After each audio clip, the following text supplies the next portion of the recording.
Temos o prazer de ter conosco hoje a Rô Pacheco, trabalhadora da casa, que vai nos falar sobre honrar pai e mãe. Que Deus te abençoe. As nossas saudações fraternas, o nosso abraço de paz, e que possamos comungar juntos dessas reflexões tão importantes e oportunas numa época onde a gente escuta muito que os dias da família estão contados. Então, que essas reflexões nos façam retomar essas raízes tão importantes nas nossas vidas, que são os nossos pais. Então, muitas vezes já falei aqui na tribuna que nós vamos sempre refletir em torno de verdades antigas. Nós nunca falamos nada muito novo, mas nós falamos sempre em torno de sabedorias e de saberes já anunciados em muitas culturas. Então, quando Moisés, a uma época bastante hostil, ainda a humanidade, especialmente aquele nicho que eram os judeus da antiguidade, o seio hebraico, e apresentavam bastante hostilidade, violência.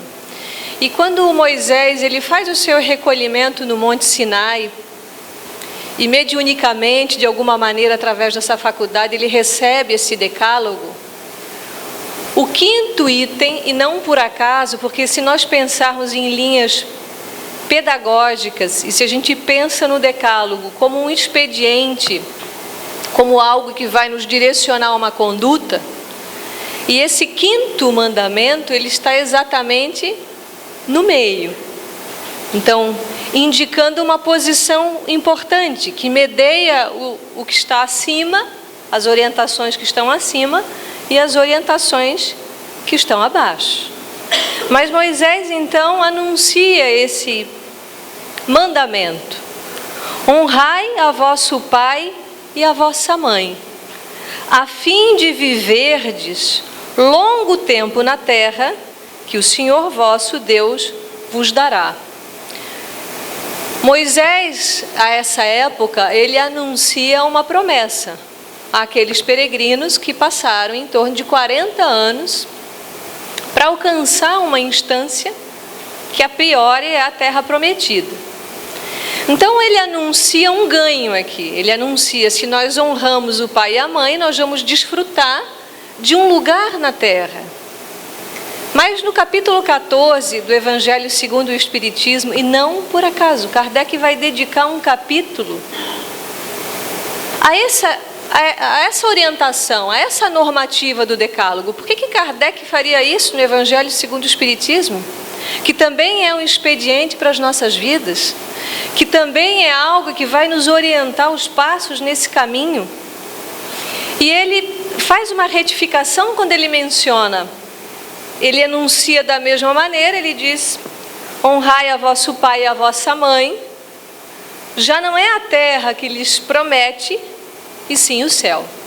Então ele já está relacionando que essa ação em relação aos pais, que nós vamos refletir, o que significa honrar o pai e a mãe? Será que nós honramos esse pai e essa mãe? Será que a nossa atitude é realmente essa? Mas Kardec ele traz um outro enunciado para nós. Ele fala que nós vamos ganhar algo a mais, porque a perspectiva espírita é uma perspectiva, além de um ganho material, além de um ganho da terra. Ou seja, nós temos, na medida em que nós melhoramos essa relação, a gente vai ter um ganho em outras instâncias, ou seja, nas próximas encarnações, no encontro que a gente há de ter no plano espiritual. E a espiritualidade benfeitora vai trazer alguns itens que vão norteando as nossas reflexões, a começar por esse. Não pode amar o seu próximo aquele que não ama o seu pai e a sua mãe. Mas o termo honrai encerra um dever a mais para com eles, que é da piedade filial. Então os benfeitores vão dizer: como que eu posso amar o meu próximo se muitas vezes eu não tenho esse amor pelo pai e pela mãe? Será que a gente realmente consegue amar alguém antes de amar esse que foi o pai e a mãe? Isso é uma pergunta. para que a gente possa refletir. E Kardec nos suscita um questionamento. Ele fala que essa honra, ela está relacionada à piedade. E Kardec também vai dedicar, dentro do Evangelho, um item falando só sobre piedade, só sobre esse sentimento que ele vai aproximar muito do amor. E nós temos um outro tópico ainda para uma reflexão. Quis Deus mostrar, por essa forma, que ao amor se devem juntar o respeito, as atenções, a submissão e a condescendência, o que envolve a obrigação de cumprir-se para com eles, para com os nossos pais, de modo ainda mais rigoroso, tudo o que a caridade ordena relativamente ao próximo geral. Então, se ao próximo geral eu devo ser caridoso, se ao próximo geral eu devo ser condescendente, eu devo ser benevolente, vamos multiplicar isso infinitas vezes mais quando nós pensamos no pai e na mãe. Nós fazemos isso? Nós conseguimos fazer isso? Dizem ainda os espíritos: as provas rudes, ouve bem, são quase sempre indício de um fim de sofrimento e de um aperfeiçoamento do espírito, quando aceitas com um pensamento em Deus. É dado nos saber essa ordem? Por que eu tenho esse pai? Por que eu tenho essa mãe? Por que eu sou o filho do meio, ou o último, ou o primeiro? É dado saber essa ordem? Não. Porque essa ordem, ela guarda alguns mistérios, né? Algumas questões. Mas quem é esse pai e quem é essa mãe? Então, a condição do pai e da mãe é uma condição que se aproxima muito do Criador. Quando alguém se dispõe à vivência dessa tarefa, você está diretamente vinculado a um papel de Criador. Você está dando expansão ou vazão a uma encarnação. E de certa maneira, como anunciou Moisés, a gente está prometendo algo a partir do momento em que essa relação se estabelece. E realmente a promessa, aonde que é essa terra da promissão, é uma geografia, é um lugar, é uma profissão, é a riqueza? É ou não é? Não é. A promessa que se estabelece a partir desse vínculo e dessa relação é uma promessa de crescimento, é uma promessa de evolução, é uma promessa de perdão. Muitas vezes ali se estabelece uma promessa de reconciliação, de ajuste. E quanto tempo muitas vezes se passou para que nessa encarnação houvesse esse exato encontro? Eu tenho o pai e a mãe na exata medida que eu preciso. Eu tenho o pai e a mãe que eu necessito para um aprendizado. E é importante nós fazermos essa autoanálise. E muitos de nós somos aqueles que ficamos órfãos, que fomos abandonados, que o pai ou a mãe rejeitou. Mas enquanto eu desconheço as leis, que é o que nós lemos nesse último pensamento, ou seja, estar em comunhão de pensamento com Deus significa compreender como Deus age em nossas vidas. E se Deus, como nós sempre falamos na tribuna, Deus é bom e Deus é justo. E muitas vezes a violência, ela se instaura no nosso meio porque nós não temos noção da verdadeira justiça. Nós somos violentos porque nós não conseguimos ser justos. Então, mas esse pai que eu recebi nessa encarnação, ou melhor, esse pai que me recebeu, tendo me dado aquilo que foi possível, é o pai que eu preciso. Porque por trás desse pai há uma lição, há um arquétipo. Por trás dessa mãe há uma lição, há um arquétipo também. Por que eu preciso de duas polaridades? Porque nós não nascemos de outra maneira, mas a gente precisa dessas duas polaridades. É como se nesse momento nós começássemos a selar dentro de nós uma auto-pater-maternidade. É como se ao ser filho, eu começo a elaborar dentro de mim uma imagem do pai e da mãe, ou do homem e da mulher. E isso é grave, porque pai e mãe são referências para essa vida, ou muitas vezes os nossos pais serão referências para inúmeras encarnações, dependendo do tipo de experiência que eu vivi, mas sempre necessárias. Então, o que é honrar pai e mãe num primeiro momento, se não simplesmente agradecer?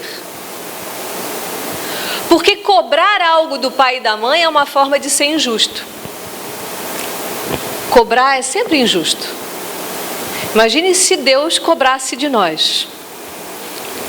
Olha, precisaria muito mais encarnações. Cobrar, quando a gente tem uma atitude de cobrança perante o pai e a mãe, olha, você não me deu isso, você não fez aquilo. Aí já começa a nossa atitude injusta. Porque não tem nada fora do lugar. Então, quando eu agradeço esse pai e essa mãe, eu estou honrando. Eu estou agradecendo exatamente ele e ela do jeito que são.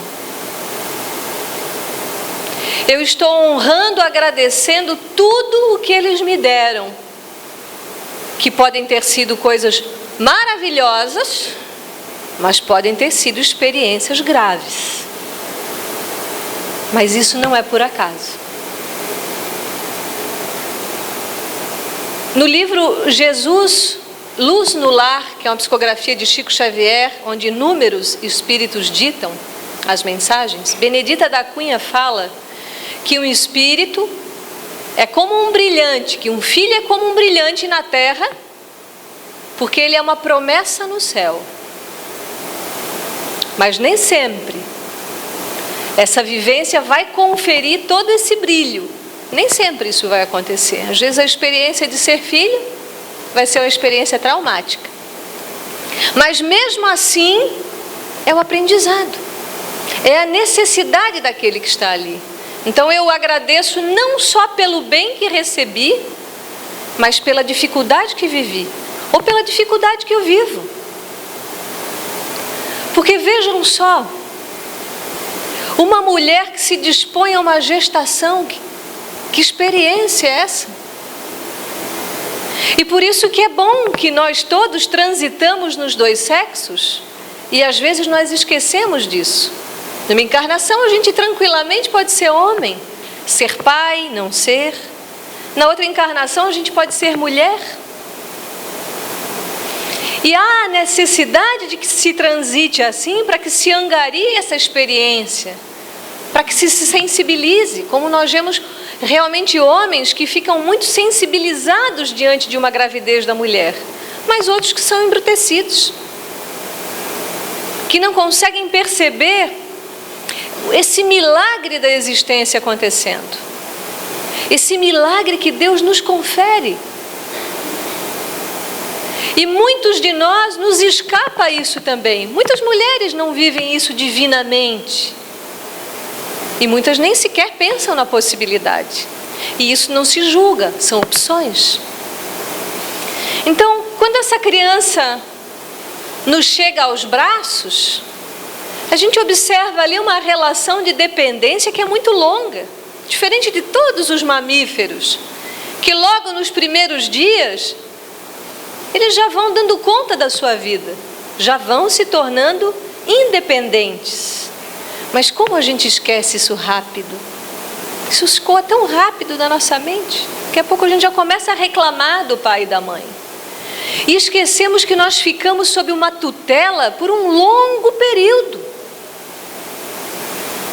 E muitas vezes nós vamos ver pais e mães já de idade avançada ainda com os filhinhos de 60 anos do seu lado, que também não é saudável.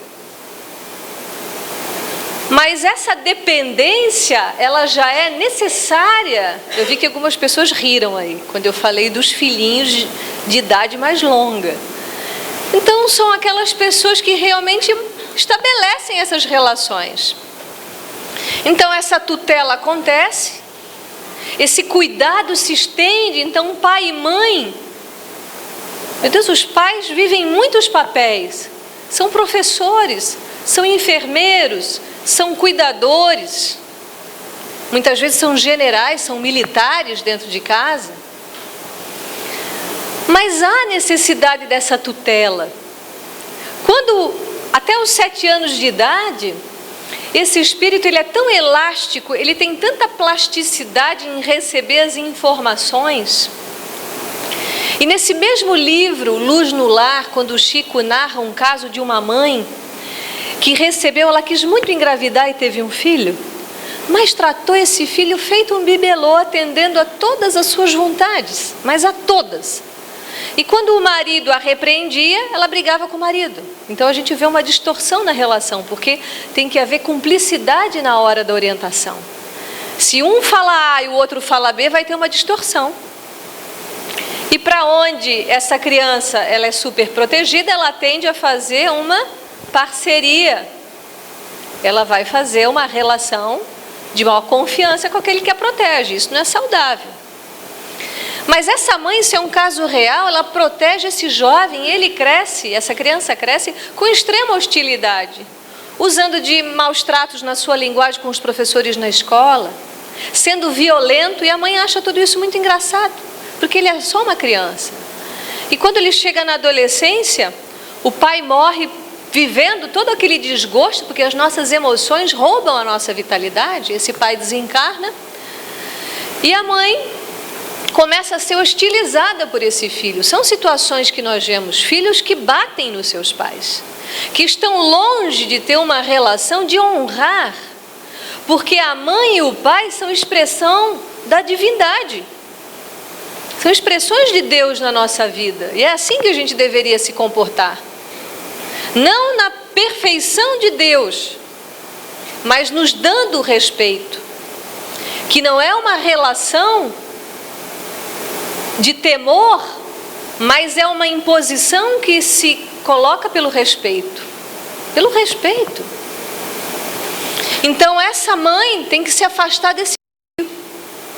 E ele se torna um bandido de primeira grandeza. E num momento onde ela está em casa sozinha, ela dormia com uma arma embaixo do travesseiro, ela vê um assaltante entrando na casa, ela pega a arma para se defender. E quando ela vê naquele lusco-fusco o rosto do filho, ela não tem tempo, porque ele toma a arma e mata a mãe. E ela pensa, já desencarnada, naqueles momentos ali derradeiros, dessa soltura dos liames corporais, ela só pensa, meu filho, o quanto eu te amo. Porque as mães fazem isso. Porque é inerente esse sentimento a um espírito que já vivenciou a condição de mãe. Porque é um amor diferenciado dos demais. E quando ela chega no plano espiritual, ela elabora de tal maneira para que eles pudessem se encontrar e que ela tenha uma outra postura diante da educação do seu filho. Então, quem é esse pai e essa mãe que me recebeu? É um amigo ou é um inimigo? É alguém que eu olhei ao longo da vida e eu olho e eu vejo alguém que eu tenho afinidade já de pronto, que eu amo? Ou é alguém que eu olho com uma estranheza e penso, né? Quem de nós cometeu um grave erro e que agora, nessa convivência tão estreita, porque quanto mais apertado é o laço, maior é a nossa responsabilidade. Mas realmente, independente de quem eles os sejam nessa encarnação, honrar é agradecer. Vejamos, nós estamos encarnados. Estou dirigindo exatamente para todos nós encarnados essa fala. E estar encarnado é uma oportunidade tão sublime, tão maravilhosa, tão grandiosa, que isso já é suficiente para nós termos uma gratidão eterna a esses espíritos. E muitas vezes de nós, desassombradamente ou desinteressadamente, em uma ou outra tarefa caridosa, onde a gente vai até um estranho e ora, ou vai a um presídio fazer um evangelho, ou prestar qualquer tipo de trabalho voluntário. E quantas mães desencarnadas estão ali, ou pais mesmo, orando para que alguém interceda em favor daquela alma ainda perturbada? E quando nós oferecemos a mão, essa mãe nos agradece, muitas vezes se torna um espírito simpático nosso, se torna alguém a mais no plano espiritual a olhar para nós, para a gente observar que essas relações filiais, elas são muito graves, são profundas, e nós precisamos rever a forma como nós olhamos para os nossos pais. E geralmente, não raro, mas em linhas muito gerais, os pais difíceis são aqueles que mais nos lapidam.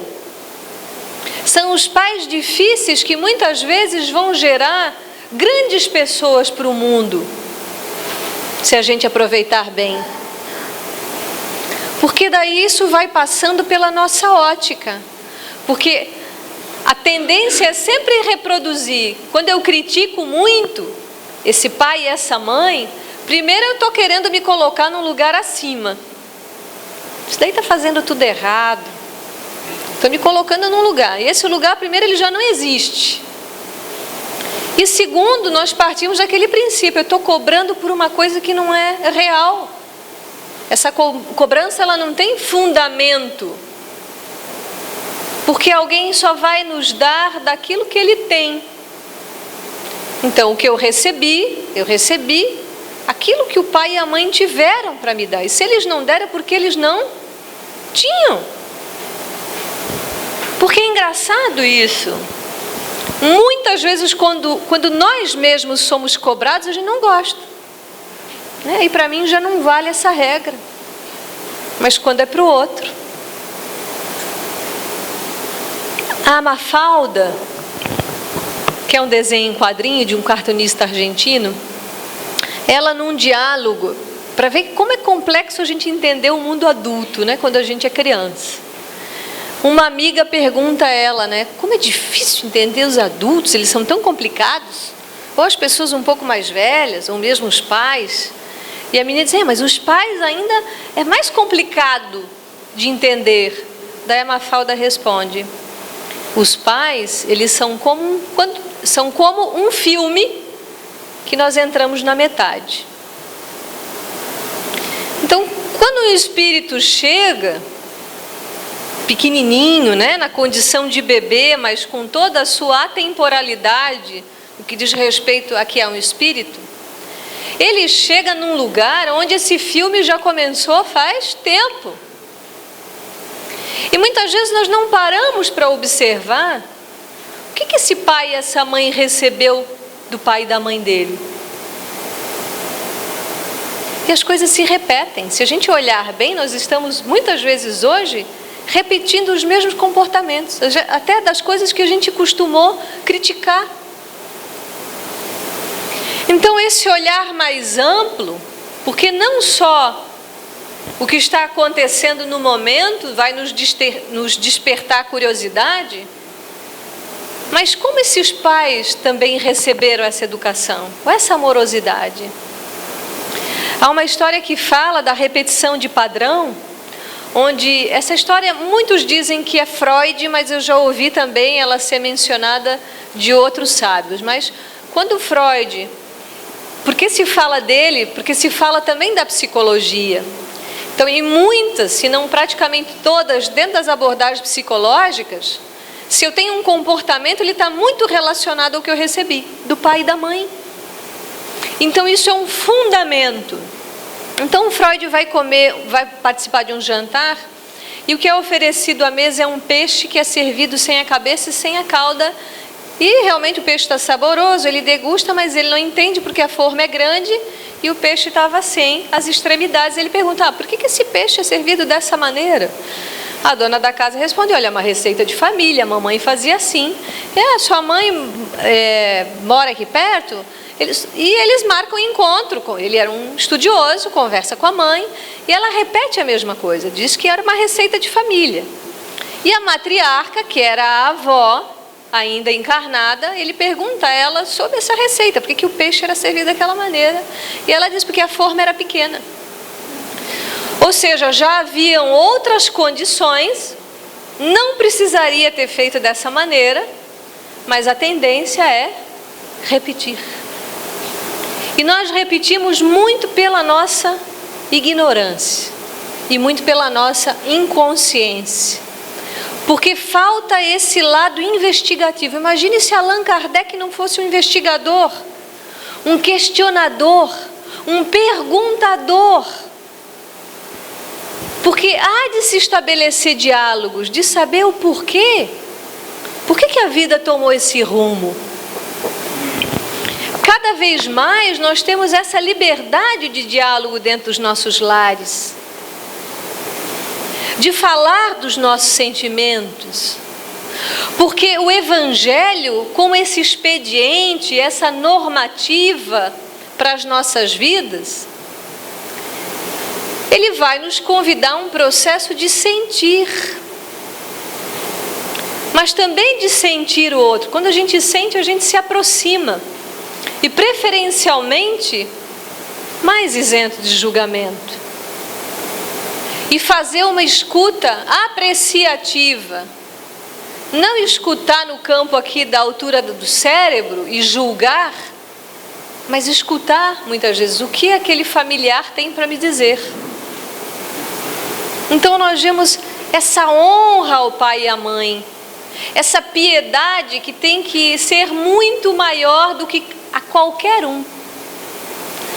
Quando Jesus fala da parábola do samaritano que recolhe aquele homem no chão enquanto havia passado um levita e um outro senhor culto e rico e deixaram aquele homem abandonado, essa história é muito bonita, mas muitas vezes nós não vivemos essa história dentro de casa,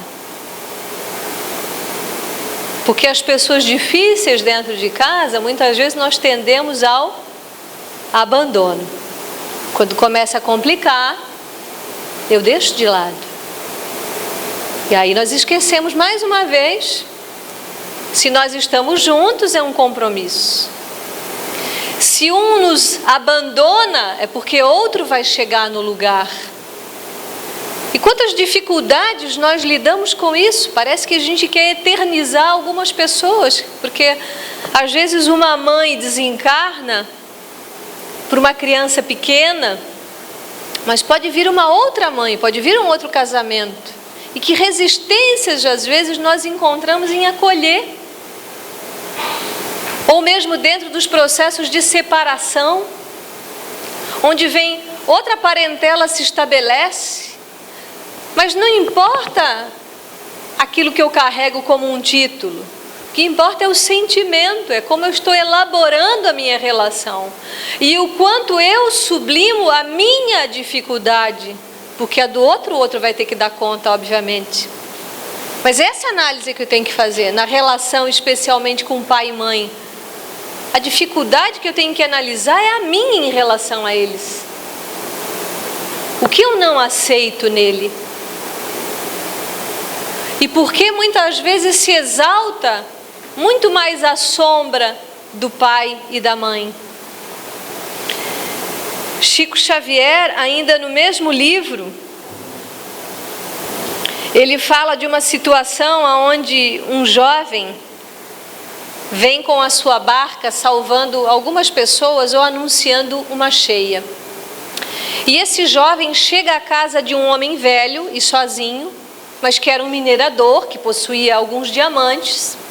E ele fala a esse homem: Licurgo, as águas estão subindo, eu vim te resgatar. E ele fala: não, as águas não chegarão aqui. E num momento de imprevidência desse velho, esse jovem muito ganancioso o empurra, ele cai, ele mata esse homem. Pega as chaves, investiga as gavetas, descobre realmente alguns diamantes, muitas cédulas, pega o corpo e joga no rio e vai para uma outra cidade, mas muito atormentado, sem perceber que aquele espírito continuava com ele. Porque, lógico, ele foi espoliado, ele foi roubado. E ele, indo para a nova cidade, esse jovem ganancioso, compra um estabelecimento comercial, inicia uma nova vida e se casa. Anos depois, ele recebe o Licurgo como seu filho primogênito. Quem é o pai e quem é a mãe? Quem é o filho? Quem somos nós nesse meio? E quem somos nós para questionar a Deus que esse pai e a mãe não é o que eu mereço? E quantas vezes nós exaltadamente falamos, eu não pedi para nascer? Quantos de nós, praticamente todos nós já pensamos isso um dia? Ou pode ser só eu que tenha pensado isso, também pode acontecer uma exceção. Mas, especialmente no momento da adolescência e da juventude, na adolescência o espírito se assenhora, ele toma posse realmente da sua bagagem, de quem ele é. E eu tenho um amigo que, de forma lógica, jocosa, brincando, ele falava, eu olhava para as minhas filhas pequenininhas, meus filhos, e eu dizia, meu Deus, quando a gente vê um bebê dá vontade de comer, né? Que é muito fofo. E quando chega na adolescência eu me arrependi porque não comi. Porque muitas vezes na adolescência a gente vai olhar para o filho e vai dizer, não parece que é o meu filho? Era tão bonzinho. Ou às vezes o contrário, né? Pode ser ter uma infância mais perturbada e chegar na adolescência e se acalmar. Mas são estações que nós vamos passando.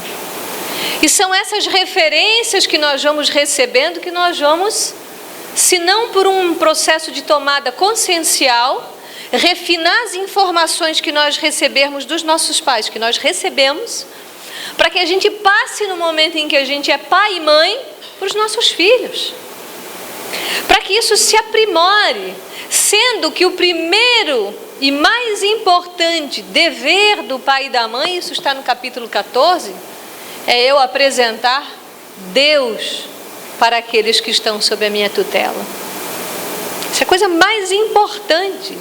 Se um dia nós perguntarmos, se eu for pai e for a mãe, qual é a coisa mais importante que eu vou deixar para os meus filhos? Apresentar Deus a eles. Não há nada mais importante que isso. Porque é a partir disso que a vida vai tomando outra direção. Ela vai acontecendo de uma outra maneira. E nós vamos alcançando outras idades e vamos acompanhando muitas vezes os nossos pais na sua madureza, na sua velhice. E como dizia o Chico, quem não trabalha dá trabalho, não é? Quem não trabalha? E não é o trabalho do labor que vai nos conferir o nosso recurso material, monetário mensal, um salário. Mas Chico fala de um trabalho no bem, sobretudo ao trabalho normal, mas um trabalho no bem. E graças a Deus eu tive a oportunidade nessa encarnação de ter duas boas referências. Uma mãe realmente muito madura do ponto de vista espiritual, ao ponto de inúmeras vezes na minha infância, pela faixa etária dos 8, 9, 10 anos, nós nunca sabíamos, eu sou a filha mais jovem da casa, tenho mais 4 irmãos, nós nunca sabíamos quem vinha tomar café da manhã, porque ela tinha o hábito de abrir o café da manhã para transeuntes, mendigos, indigentes. Então eu tive a possibilidade de viver com uma criatura, que foi a minha mãe nessa encarnação, que era uma pessoa de uma bondade muito grande, que era muito incompreendida nisso. Em contrapartida, um pai violento, severo, castrador, militar. Mas nós vemos que a vida se balança. Como nós aprendemos nessas extremidades. de uma mãe que já desencarnou muito bem, serenamente, consciente da desencarnação, desencarnou orando, calmamente, uma passagem, visualizando os espíritos benfeitores ao seu redor, no seu acolhimento no plano espiritual. E do outro lado a gente vê um pai muito perturbado psiquicamente. Que exemplo é esse? Especialmente para mim, mas eu comungo porque é interessante a reflexão. Porque houve uma pessoa que laborou no bem e que não deu trabalho. E essa era uma preocupação da minha mãe. Eu quero envelhecer sem dar trabalho para ninguém. E foi assim. Mas porque ela laborou no bem, no seu bem. E, no entanto, aquele que não labora no bem, muitas vezes vai viver situações muito perturbadoras na sua velhice. E aí, somando a esse tempo, a essa idade, nós vamos ver uma propulsão maior na velhice pela senilidade, para aquele que não se burila e se trabalha. Às vezes é o pior lado. Porque na velhice nós vamos aumentar as nossas qualidades e a nossa sabedoria, e é algo que nós temos que pensar hoje já. Ou nós vamos virar um velhinho chato, uma velhinha chata, um velhinho gagal, uma velhinha gagal, ou senão muito doente, dando trabalho para os outros. Mas mesmo na condição do trabalho, eu ainda assim tenho que olhar para esse pai e dizer: muito obrigado, porque você me deu essa vida.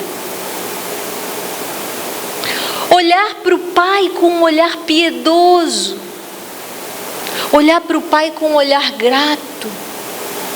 Mas para o mais difícil, porque é o mais difícil que precisa. Aí eu sou o bom samaritano. Eu vou ser um bom samaritano dentro de casa, porque eu vou olhar para esse pai ou para essa mãe. Eu conheço muitas histórias de situações muito difíceis realmente, onde esse amor não tem expressão. Quantas vezes eu já ouvi: não consigo amar minha mãe. Que reencontro de almas que se devem. E que glória, quando esses espíritos conseguem, pela convivência e pelo tempo, começar a se suportar, a se aceitar do jeito que são, para um dia se amarem. Porque aquele que zera o seu débito, necessariamente não vai precisar vir novamente naquela condição. Mas aquele que não, provavelmente vai vivenciar uma situação difícil, muitas vezes renascendo num lar onde se sente um estranho no ninho, onde parece que todos são os estranhos. E a gente diz: puxa, a mãe da minha amiga ou do meu amigo parece que é minha mãe, essa é a mãe que eu queria, mas não teve merecimento. Mas nós não estamos no lugar errado. Aquela circunstância, porque é assim que Deus age. Às vezes nós pensamos, né, como Deus age nas nossas vidas? Assim, Deus está agindo agora, entre nós todos. Deus agiu no momento em que Ele provocou essa reunião nessa encarnação. Nós escutamos muitas histórias de abuso, inclusive, de pais que abusam dos seus filhos. Pais, homens que abusam das suas filhas. Mas nem isso é por acaso. Mas não se justifica a falta. É um erro. Deveria haver um controle, uma sublimação desse instinto primitivo. Mas nenhuma experiência ainda é inválida. Muitas vezes nós olhamos para o pai e para a mãe como se fossem escravos. E nos chamou muito a nota da ministra veneranda, no livro Nosso Lar. Vejam que ela nos coloca. Ela diz: na Terra, numa das suas preleções no Núcleo Nosso Lar, quase sempre as mães não passam de escravas no conceito dos filhos. Que é aquele filho que quer uma mãe que faz tudo. raros lhes entendem a dedicação antes de as perder. Então, muitas vezes nós não externalizamos os nossos sentimentos, nós não enunciamos a nossa gratidão, e daí quando o pai e a mãe estão desencarnando, bate o desespero. Aí nós podemos dizer, é tarde? Não, nunca é tarde. Mas quanto tempo eu tive para retribuir toda essa dedicação filial? Às vezes, quanto tempo eu tenho para honrar esse pai enquanto caminhamos na encarnação e eu não disponho de tempo? Eu não paro para escutar, eu não paro para fazer um agrado, eu não paro para fazer um passeio. Ah, mas está muito velhinho, não anda muito rápido.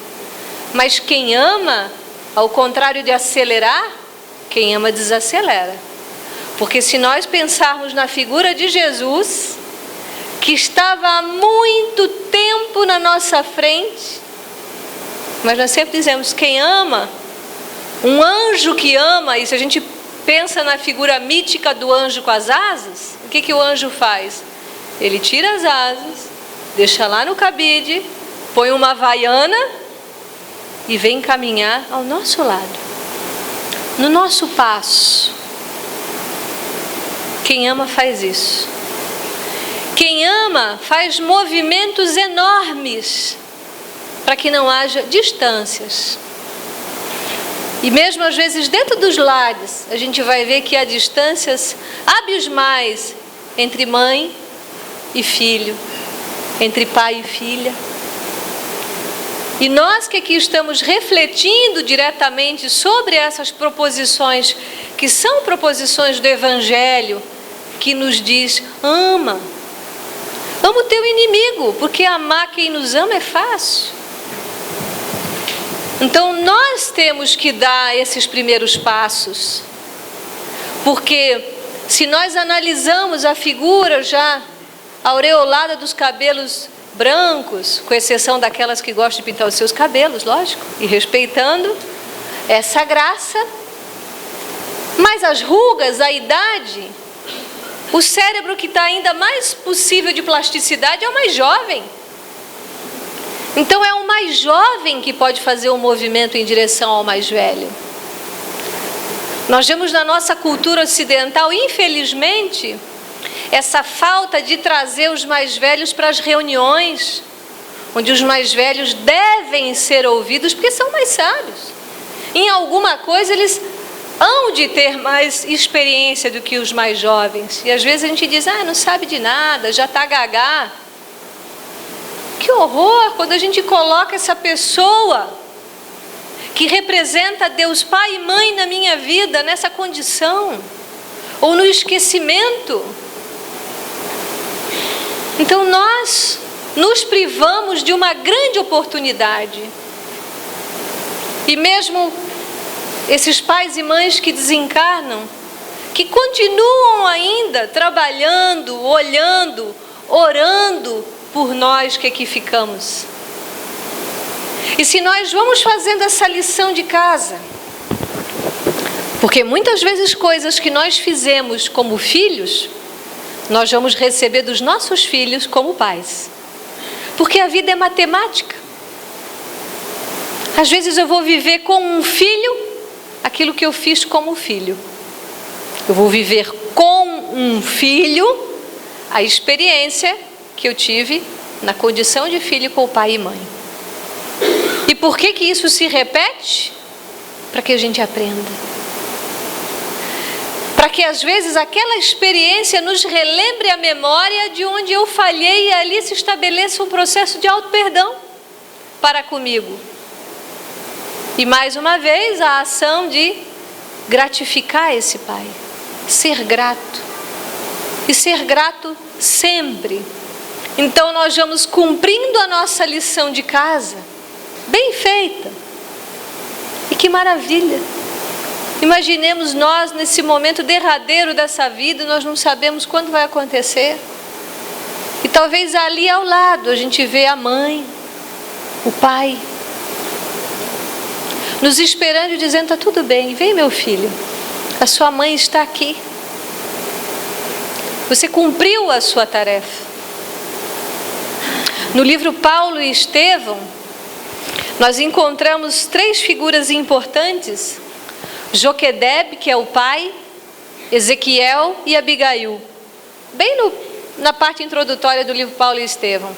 E nos chamou muito a atenção, porque essa primeira parte do livro fala de uma atitude de tanta honra com esse pai.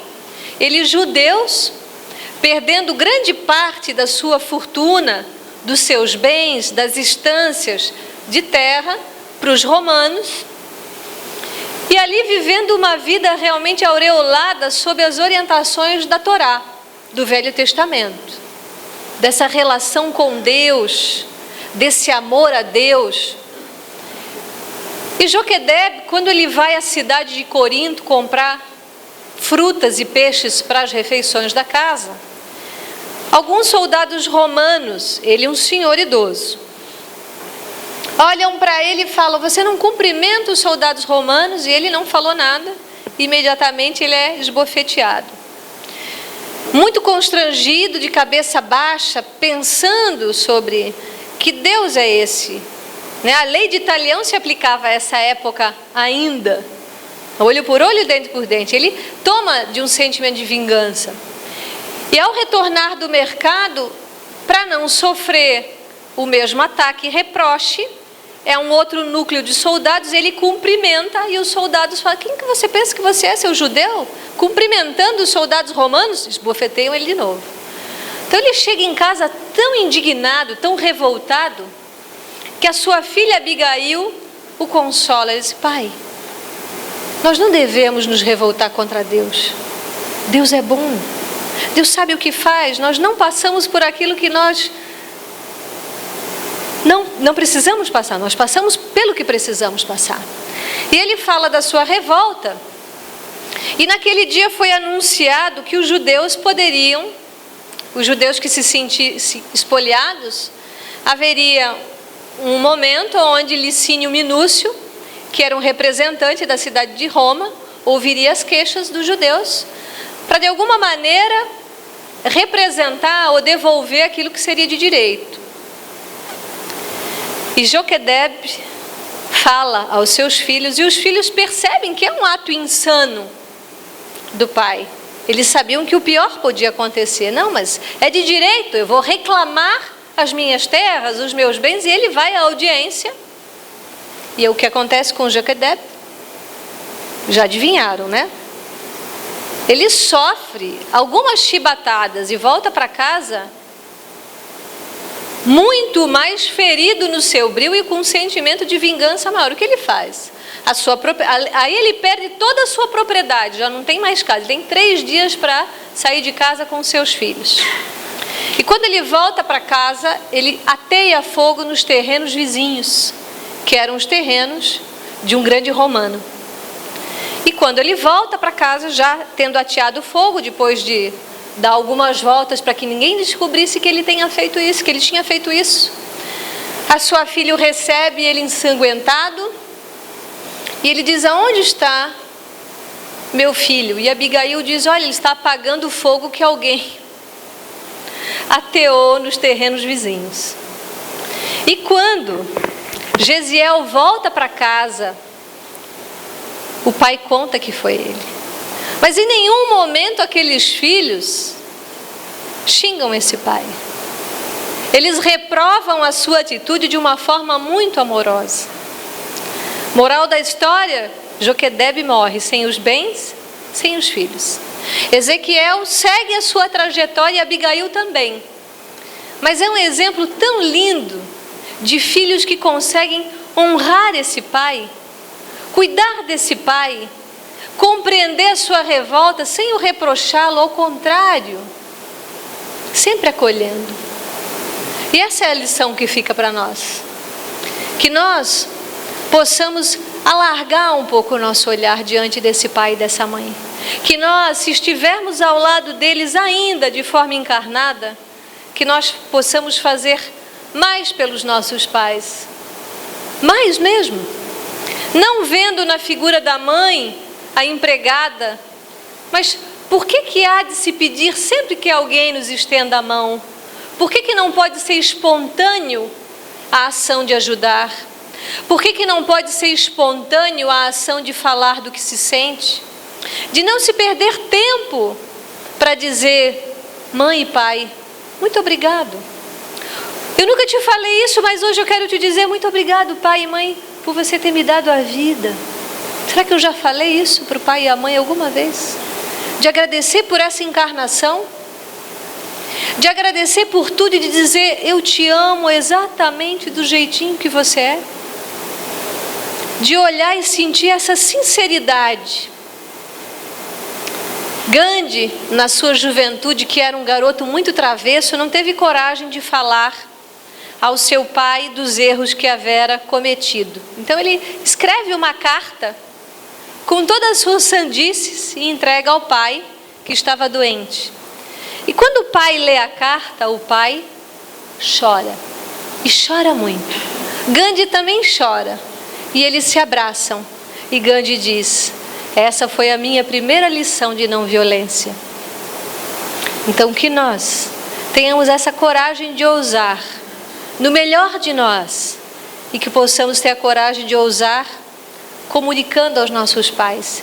E se eles não estiverem mais conosco, ladeando o caminho no campo do encarnado, mas que seja uma prece que nós estendamos a eles. Que nós pensemos nesses pais muitas vezes, sempre agradecendo e pedindo a Deus: guarda, guarda nas tuas mãos amorosas esses que foram os meus pais. Muito obrigada. Obrigado, Rô, por essa reflexão da noite. E nós todos aqui somos sobreviventes. Todos encarnados somos sobreviventes. Porque no plano espiritual, muitos aqui foram repelidos pelos seus pais. Por isso, nós todos como filhos, ainda com nossos pais encarnados, façamos o melhor por eles. Principalmente a piedade na velhice. Essa é a obrigação de nós, filhos. Sempre agradecendo, porque eles não nos abortaram.